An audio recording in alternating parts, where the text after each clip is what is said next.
Hello, Rashid. It's nice to see you. So we're going to be talking about dollarization in Trinidad today, and this was primarily spurred from a recent video of ours on CPSI, where you talked about why dollarization should happen in Trinidad.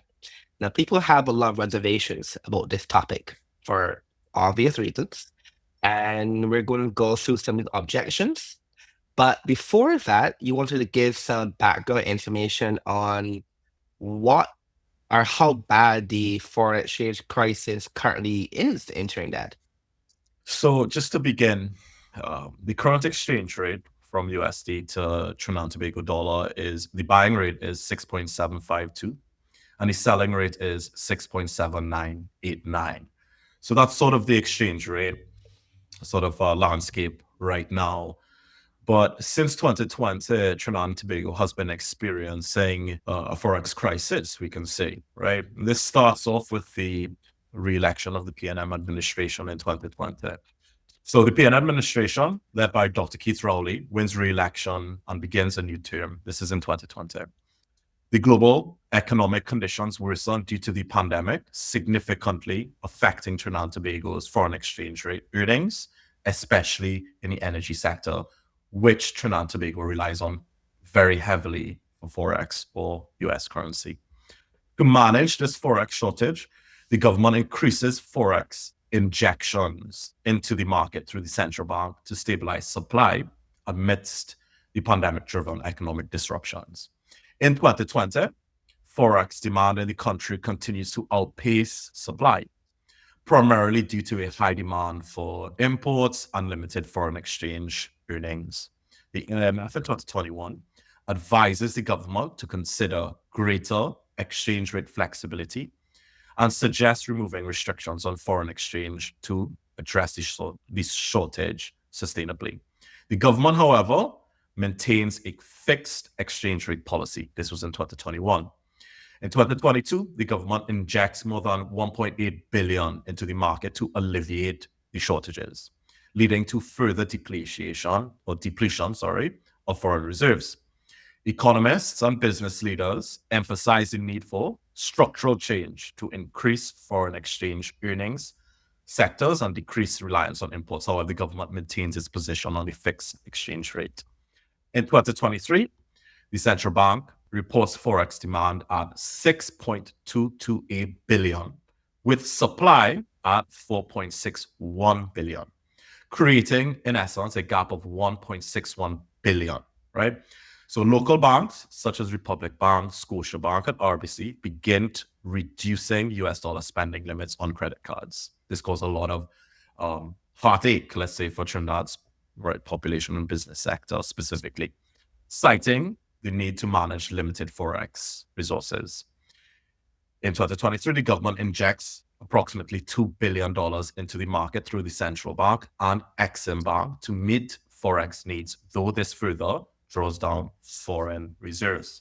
Finally, here in 2024, by September, foreign reserves fall to around 5.664 billion, a notable decrease from earlier years.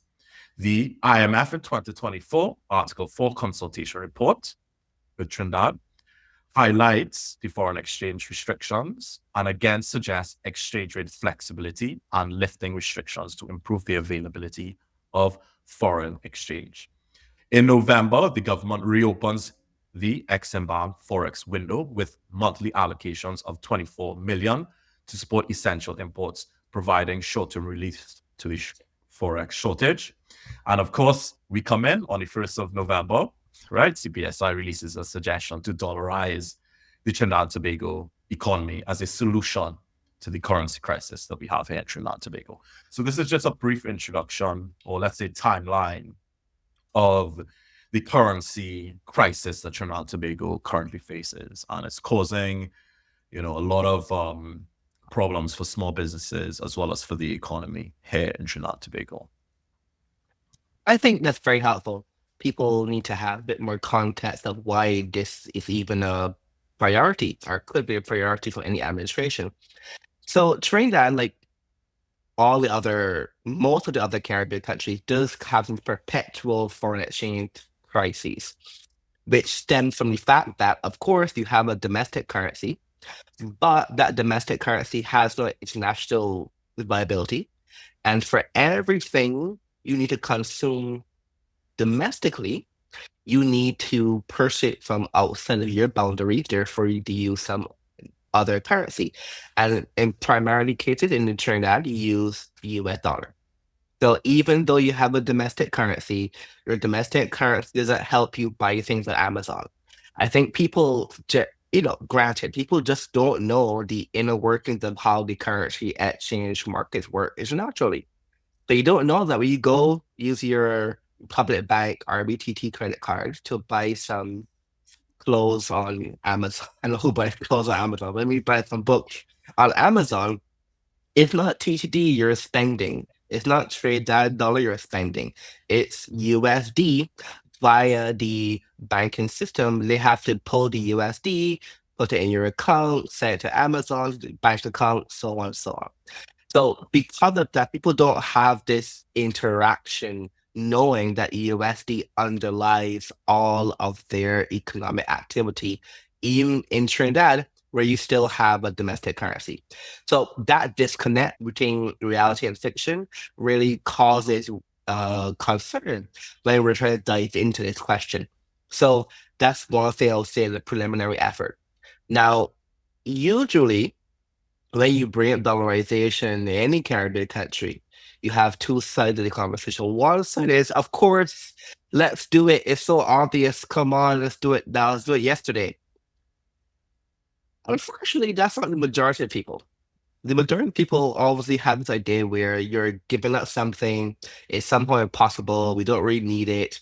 And those are the concerns we're going to get into in this conversation. So where should we start? What do you think is one of the main objections people have in Trinidad when it comes to dollarization? Right.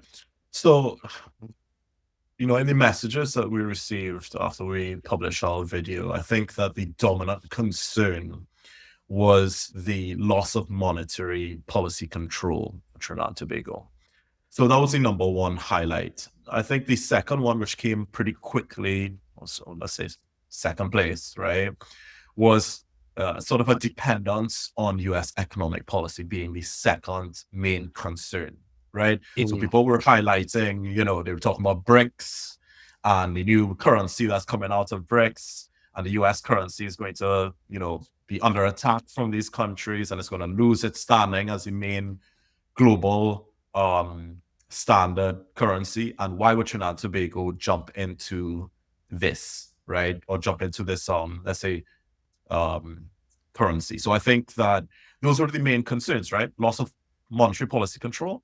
And then secondly, dependence on US economic policy and global geopolitical tensions that are tied to that. And I think that was the main concern that was expressed to us when we released our video.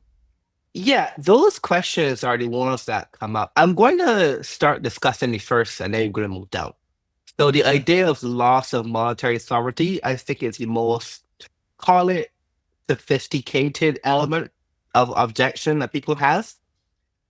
The problem here, again, it comes down to a understandable lack of fundamental information of how the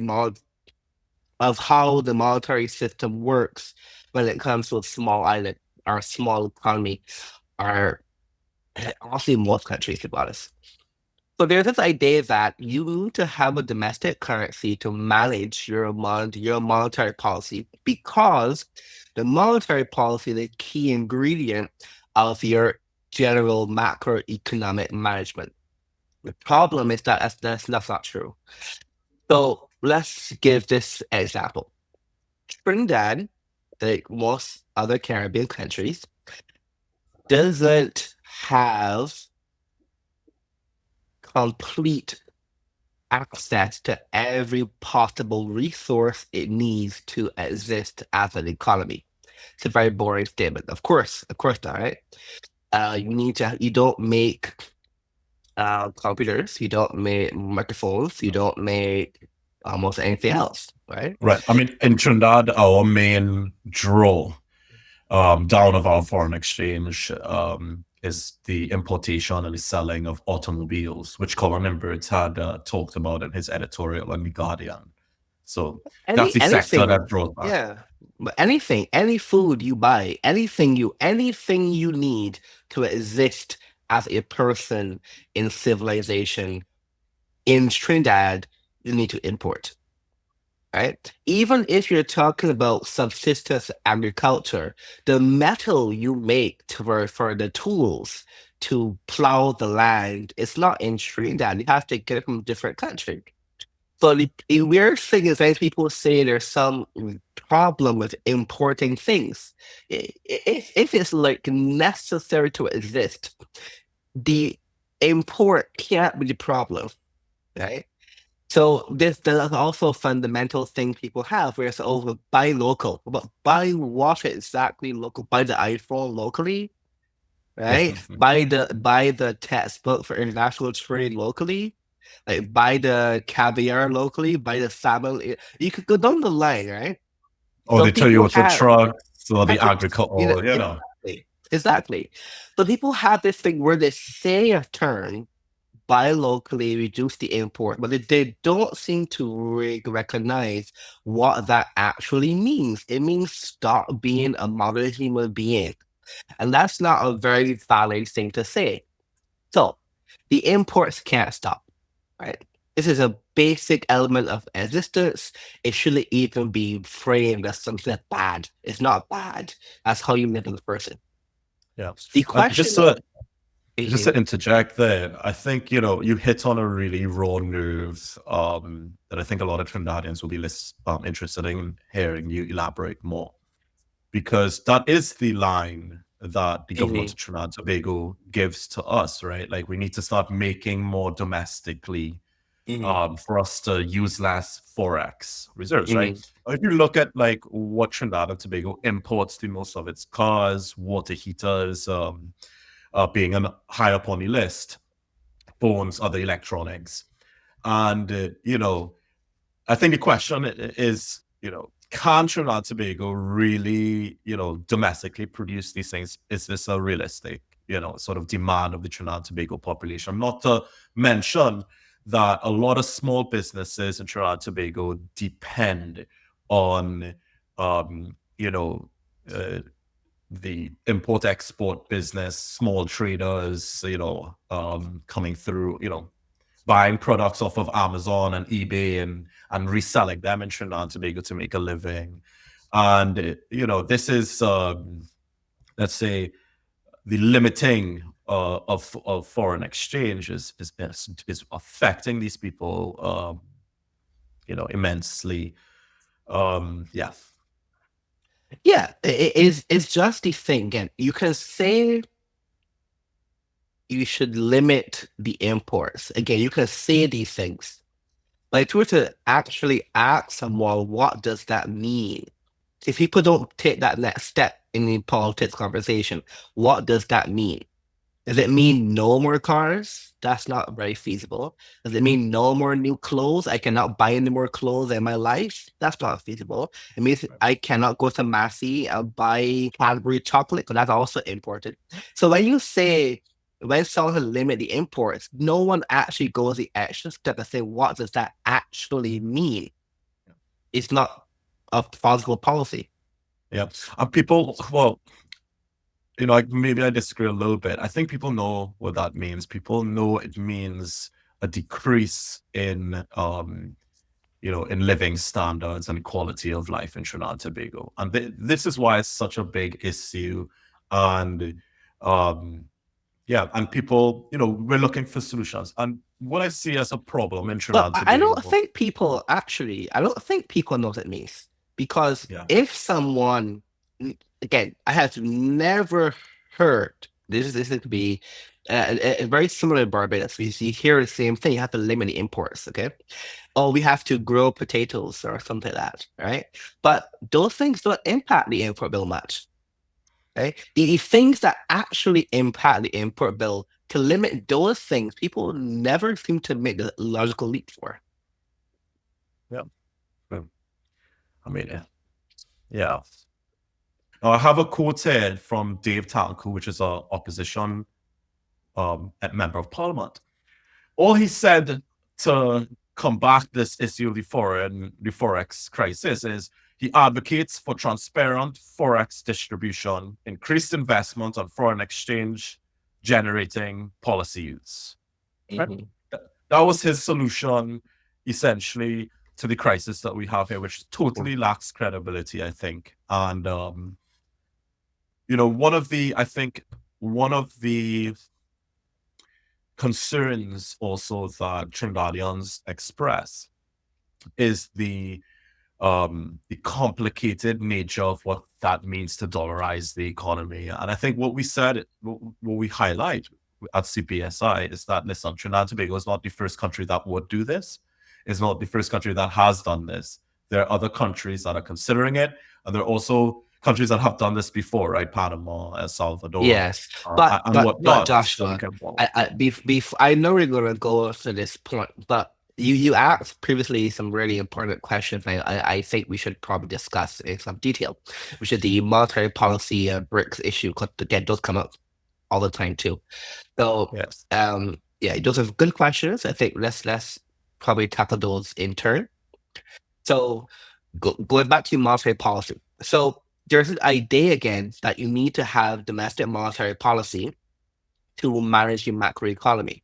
But if you just step back and say, what does that mean? What does that mean? Well, it means you're saying that independent currency exists in Trinidad, and therefore the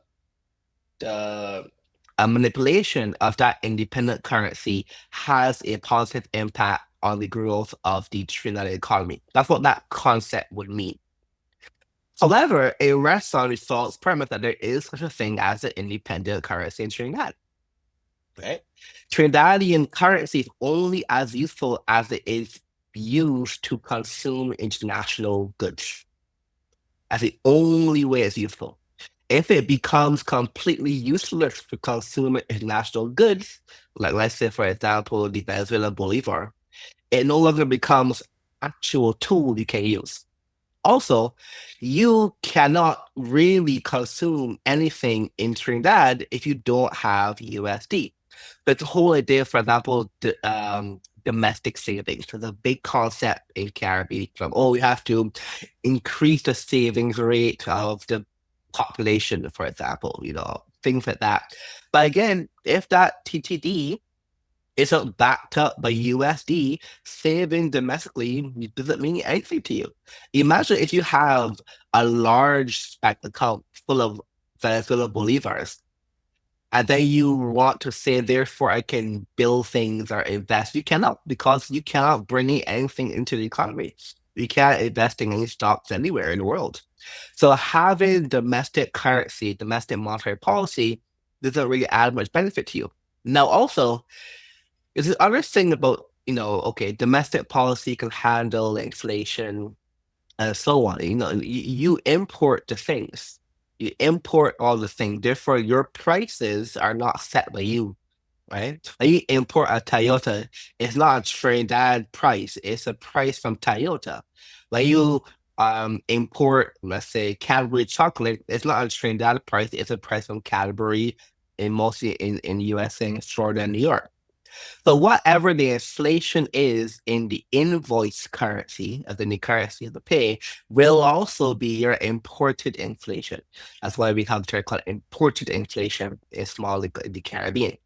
So your TTD doesn't affect the price of Toyota in America. Your TTD doesn't affect the price of your clothes from Zara in Spain, and so on and so on. So this idea that somehow domestic monetary policy is useful in the globalized world is just not true. So having it doesn't actually add any benefit. What it does add is risk.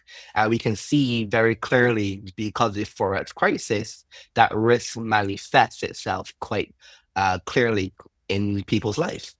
Yes, and then the last point you mentioned about BRICS, the issue of BRICS, which again always comes up in the conversation.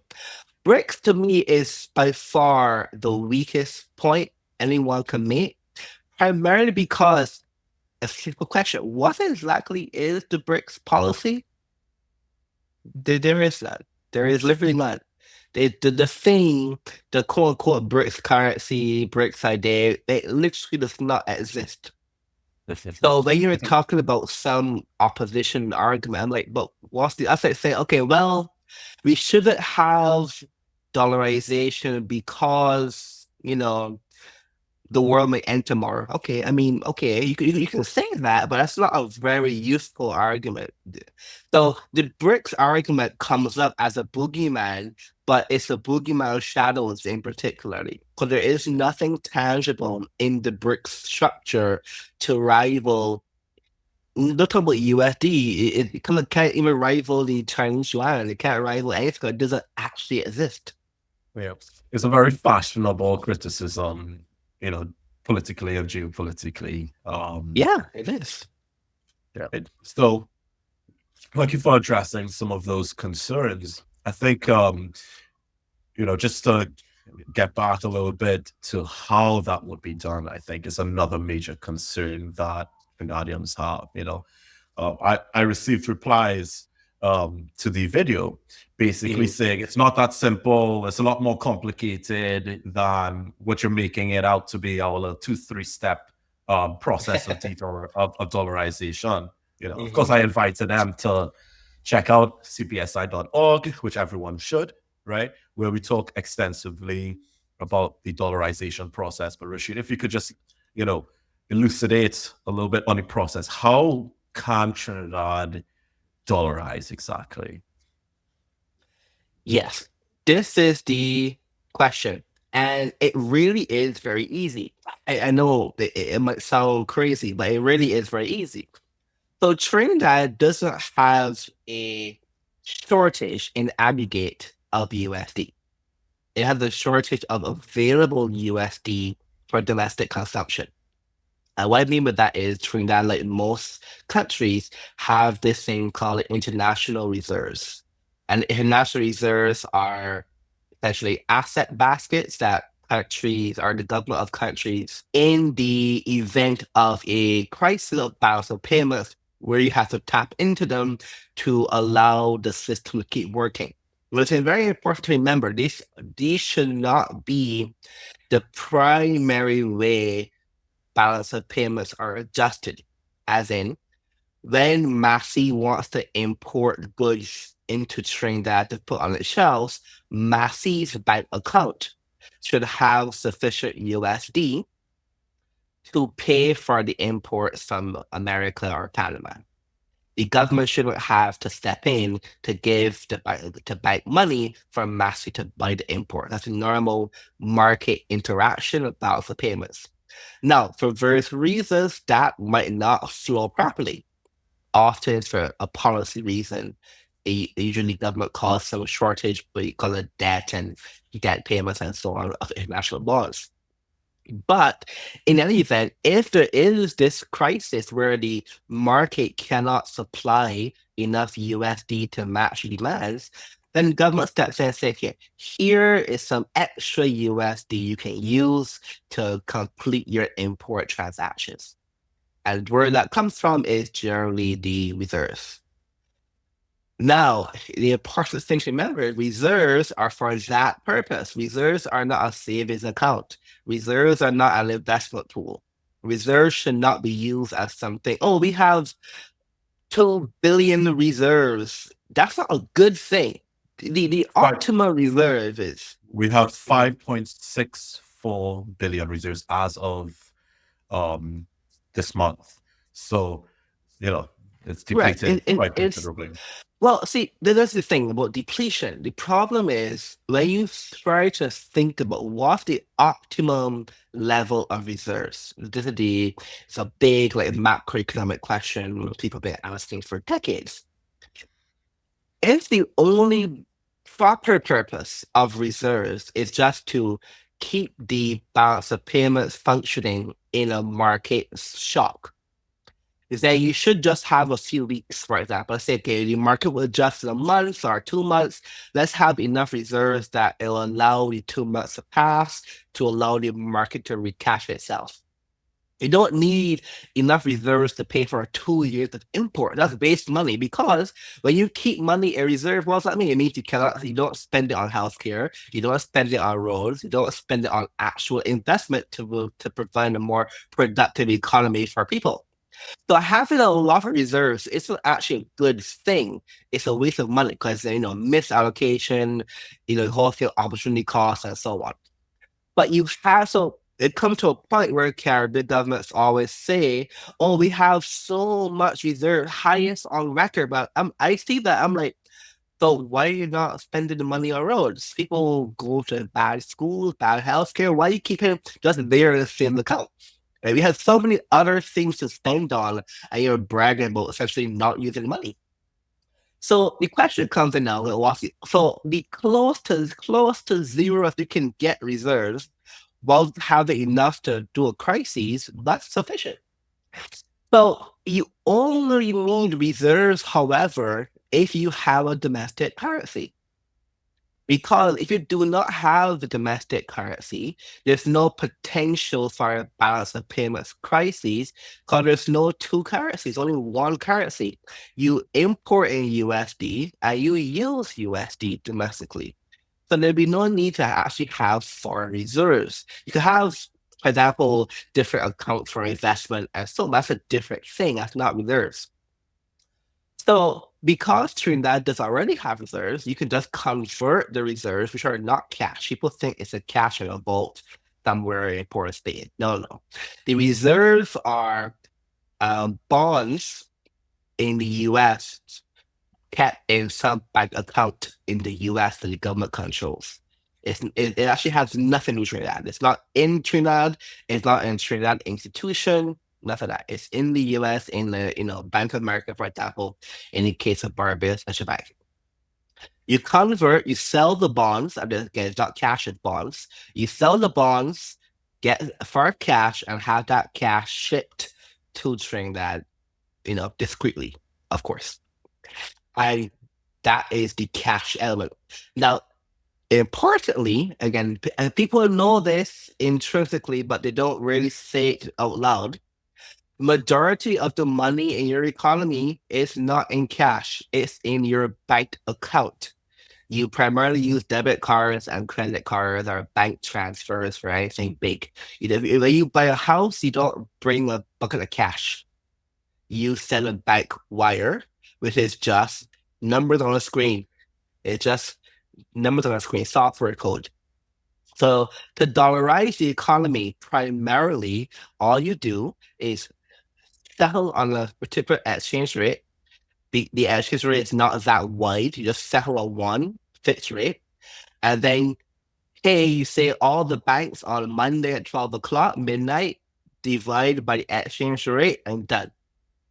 So if the exchange rate is 1 USD is 7 TTD, you have a coordination time, Sunday midnight, divide all of your accounts in the bank by 7, the bank could do this, and then Monday morning, the currency dollarize, effectively speaking. And then again, you just bring the cash in every once in a while, and you don't even have to force the dollarization. So you could just say, okay, you have a 3 month window, and within that 3 month window, come and deposit the cash, your TTD bills and coins into the bank. And then when you go to withdraw anything again, you just withdraw in USD cash. It's a very simple step-by-step process. Yeah. But again, majority of the step is that divide by 0 in the bank is divided by 7 in the bank account, and you are effectively 95% done of dollarization in like maybe what 1 hour. Right. I mean, it sounds really simple, and it is as simple as that. But I want to highlight, I think, just to carry this conversation. We have a certain economist, Trinidadian economist Mhm. perspectives on the forex policy, right? So, for instance, Dr. Indira Sejuan, she argues that the Trinidad and Tobago fixed rate is overvalued by about 33% and is Mhm. ineffective given the unofficial black market rate. So when we talk about converting, let's say dollarizing, how do we agree on the exchange rate or the exchange rate at which we dollarize? So right now, officially, it is 6 point, let's say 8 or 6.7, but unofficially on the black market, there's a overvaluation of the Trinidad and Tobago dollar by as much as 33%. So can we dollarize at our current rate, or are we going to have to devalue the Trinidad and Tobago dollar before we do effective dollarization? Good question. There are a couple ways to do it. Now, the problem with the idea of currency valuation is not as clear cut as people think it is. So, for example, we said the economist mentioned say the value is overvalued by 37% based on a black market rate. And Right. that's what it comes to, right? However, a black market rate is always often there because of a structural shortage in the official rate. So it's not always something that's clear, therefore that's the real rate. That's just a rate of market equilibrium based on a structural shortage. If you give more, for example, if you're going to do the dollarization process, you see you announce it, a few months advance or so on, and therefore reduce the structural supply limitation on TTD, it actually doesn't even go down because there's therefore no pressure to make sure the rate clears in the market. Now, that's one argument. You could also say, well, again, if you are going to dollarize, you can have a month period of no restriction on the exchange rate, allow the free floating. It's not going to necessarily fall off a cliff, but it will adjust in some direction. And therefore, after that 30-day average, you can say here, we use that exchange rate and go through. Now, the thing here, though, is that the exchange rate outside of the marginal difference is not that important because there is no ridiculous disparity. 30% disparity, 10% disparity, we can suck it up because there is sufficient USD in the government accounts via reserves and so on to actually supply sufficient USD at that rate. But again, you can do the 30-day average with a somewhat float. You can take, for example, information already say, okay, well, we have a substantial data set of black market rate. Let's use that rate. Or use the official rate. It might be a bit different, but we will adjust over time. There are many options to do it. Now, Yeah. I think the cleanest way is just to have the fixed rate policy as it is, but very fixed. I allow then the market to adjust the supply itself. So in Barbados, for example, Barbados has had a fixed, or correct it for you, pegged, but a fixed exchange rate for 40 some years, 2 to 1. 1 USD is 2 Barbados dollars. Now, Barbados has went through some payments crises, not recent, well, somewhat recently also in 2018 to cause that crisis. Oh, yeah, the exchange rate has not adjusted because the correct policy or the correct meta economic analysis is that the exchange rate itself is not the thing you need to worry that much about if you have sufficient USD. Right. So once you can supply the USD at a particular rate, then that rate itself, within a particular band, doesn't need to be super precise in this way. Yeah. So a 30% difference, again, I do not agree with that analysis. I'm just saying, even if it's a 30% difference, there is sufficient USD to supply at that rate as well. Yeah. I mean, this is definitely this exchange rate issue is definitely the main concern, I would say, of Trinidadians, right? Like with regard to the Forex issue. You have Well, the IMF, it's the main concern because you have to earn your money in TTD. That's what is the main concern. right? I mean, people are scared, right? People, so you have these economists that are saying 33% overvalued. You have the IMF asking the local government to allow the TT dollar to float. You have the Okay. Trinidad and Tobago government finance minister saying, no, we will not allow it to float. We'll keep it at its current band. You have the black market rate, you have the official rate, the structured rates. And these are the main concerns. And I guess like with dollarization, we're offering here a solution, right? To our listeners. If we dollarize the economy, exchange rate concerns essentially disappear, right? This They is what we're saying. disappear overnight. Exactly. So the standard orthodoxy for many years, even the IMF, was the idea of devalue the currency to allow some market adjustment. Now, this is patently absurd, has always been absurd. And it gives you this example. So you're a Trinidadian, you work at PwC or Massey, whatever, and you earn your salary, your wages in TTD. So you earn, let's say, 1,000 TTD per month, but you need to consume goods. You gotta go to the supermarket. Again, these are imported goods. You wanna buy some Amazon. You wanna pay Netflix. You have Apple Music. You gotta pay these sales online. But these are not priced in TTD. These are priced in USD. So let's say in September you earn 1,000 TTD and you go to the supermarket and you pay 500 TTD in food. Okay, fine. At the exchange rate set. The next month come and the government say we're going to adjust the exchange rate where instead of let's say it's one TTD, sorry, one USD to one TTD, amazing. But it goes from one USD to five TTD overnight. Right. What happens is your wages didn't increase by a factor of five. You still make 1,000 TTD. But in this case, you now reduced your purchasing power. As a normal worker having a decent life, working for a real job, you can no longer consume the exact same value of goods because the exchange rate adjusted, but your salary did not. Right. Why is that a good argument for idea of devaluation? It's not a good argument. The reality is the way devaluation happens in a Caribbean country, it is beneficial in a macroeconomic sense because the government now has a lot of savings because they made people poorer and therefore they cannot consume as much. Therefore, they consume less, they demand less USD. But that's not a good argument, in my opinion.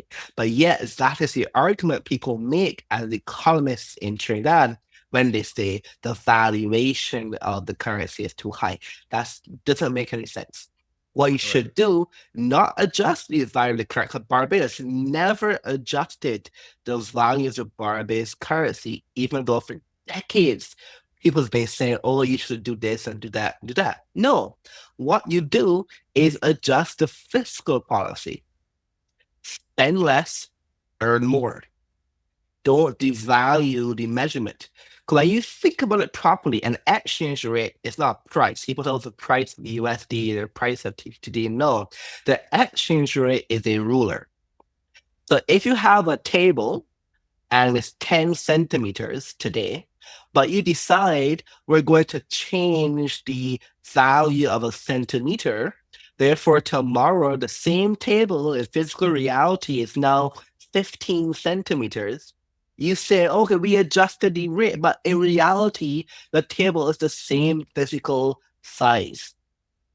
So the exchange rate should not be a thing that you can adjust. It's only a measurement of the domestic economy relative to a factor internationally speaking. So keep the exchange rate. Don't talk about adjusting exchange rate. Do the fiscal policy, adjust the spending, and so on. Now, when you have a dollarized economy, this conversation becomes, what I'm saying, fiscal policy. Because you don't have an exchange rate to pretend that you can adjust for some economic reality. The reality is fixed, and therefore you have to adjust the fiscal policy. So that's why dollarization is actually very important. It protects people's wages, and it also pushes the conversation into a more realistic vector about fiscal policy and not pretend, performance art, but monetary policy in small open economies. Right. I mean, I think you touched there, I think, apt point, right? Governments like alternative tools than physical policy to, adjust the economy. And what we're asking through dollarization is to take away those ways or different kind of mechanisms the Trinidad and Tobago government has to manipulate the economy, right? We're saying you can't use monetary policy, it has to be through physical policy. Right. But don't realize that, inflation and other, printing money, limiting it, changing exchange rates, devaluing, pegging, and all of these different monetary mechanisms are unofficial taxes on the economy itself, right? Like it's an alternative to physical policy and a bad alternative at that. Exactly, it is. So one of the things that I realize you will see a lot, you've probably been seeing this too, where you're now into this conversation in Trinidad, is that economists don't often give example of countries that actually dollarized already. And also they tend to avoid the point to say that dollarization is like a subset of a general economic thing called currency substitution. So if you think of currency substitution, then you realize that the eurozone in Europe is an example of quote unquote dollarization in the effect that countries like France, Spain, Germany gave up their domestic currency to join a larger currency. And I think this is an important parallel because when you go back, for example, I live in Spain, and you read the policy arguments when Spain was going to join the Eurozone in 2002, after having its own currency since, centuries. The big argument was this into European integration. Integration. And I think that's actually a very good framing. And it's very similar to the framing that El Salvador used when they dollarized in the early 2000s. They never called the law dollarization policy, by the way. So El Salvador only uses the US dollar as their currency, domestically speaking. But the law that dollarized the economy was called the Monetary Integration Law. Because the idea was we are going to be integrating ourselves, sir. I mean, be more precise. We are going to explicitly say we are integrating ourselves in the global economy, even though we already are. Again, all of your consumption is done via USD imports. You are completely at the mercy of the global world, or I say mercy in a bad way, to frame it as your benefit is because of that openness to the global economy. You are integrated. So the monetary integration law in El Salvador was just say, hey, let's make it even more explicit. Let's not pretend we're doing something else here, guys. We need USD. We survive on USD. We have to import and export in the world in USD. Let's just use USD. Let's fully integrate ourselves. So that's the idea. So when it comes to Trinidad or any Caribbean country, you have to be integrated in the economy, in the global economy. And you are. To be clear, you are.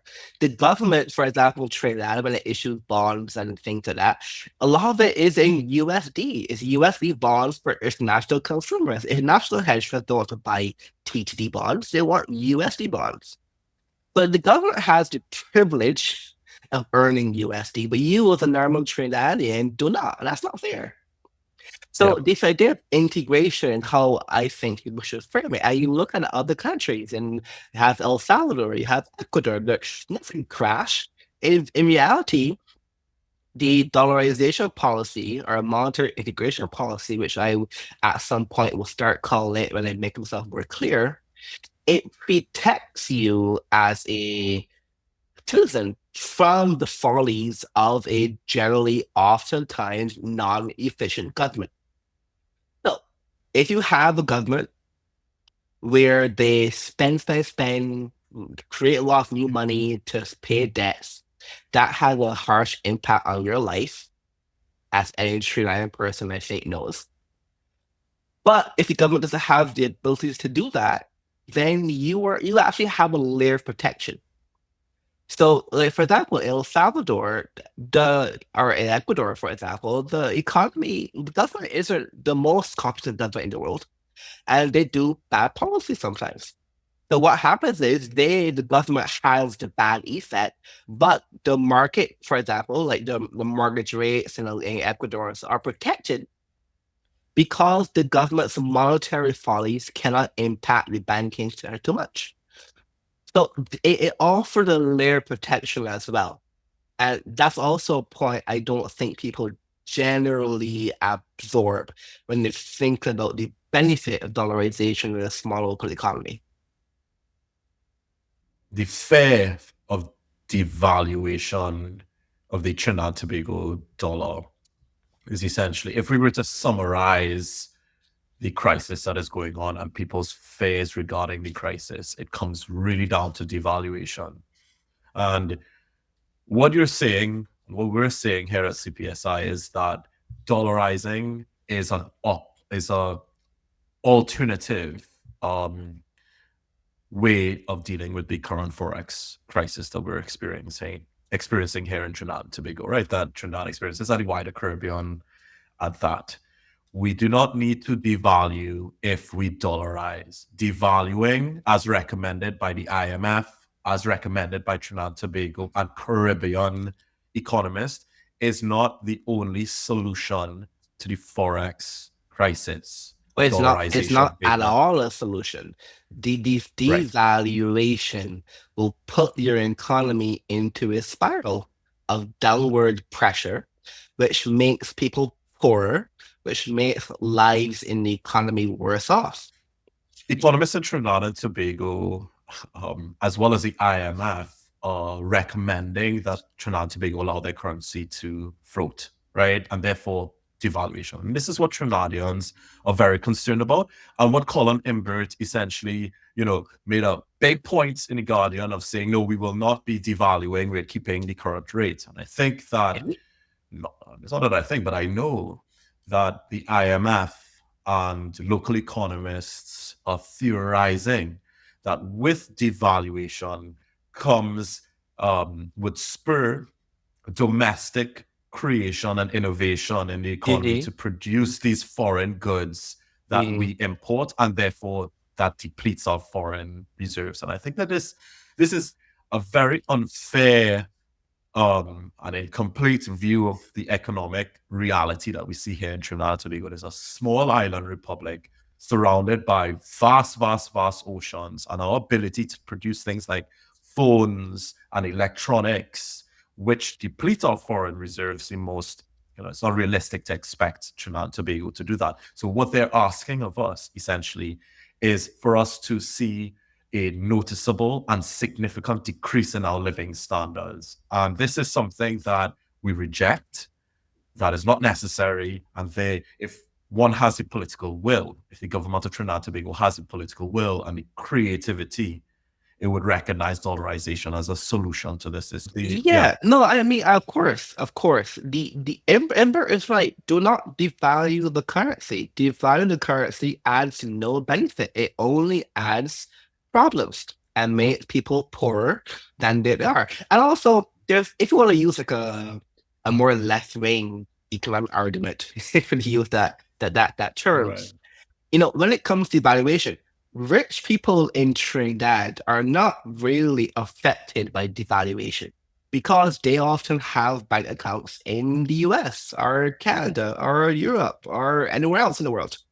It's only the people who have less that are worse off in devaluation.